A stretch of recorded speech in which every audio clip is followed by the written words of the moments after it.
Hello guys, তোমরা কেমন আছো? আশা করবো তোমরা এখন ভালো আছো।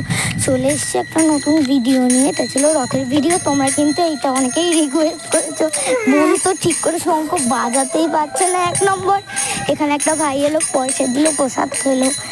তো আমরা খুবই খুশি এই রথের ভিডিও তোমাদেরকে দেখাতে পেরে। তো এইখানে ছিল জগন্নাথ, গোপাল, আর ছিল উপরেও একটা ছোট্ট পাথরের গোপাল, নিচে ছিল একটু কি বলবো, কাঁসার গোপাল, পিতলের গোপাল। আর জগন্নাথ ছিল মাটি। তো খুব বড় করতে পারিনি রথ, কিন্তু তাও করেছি। যদি তোমাদের ভিডিওটা পছন্দ হয়ে থাকে, লাইক, সাবস্ক্রাইব, কমেন্ট করে দেবে। তো ভালো লাগলে কিন্তু বন্ধুদের সাথে শেয়ার করে, লাইক, সাবস্ক্রাইব, কমেন্ট করে আমাদের পাশে থাকবে। আজকের জন্য তোমাদেরকে জানাচ্ছি tata, bye bye, bye bye.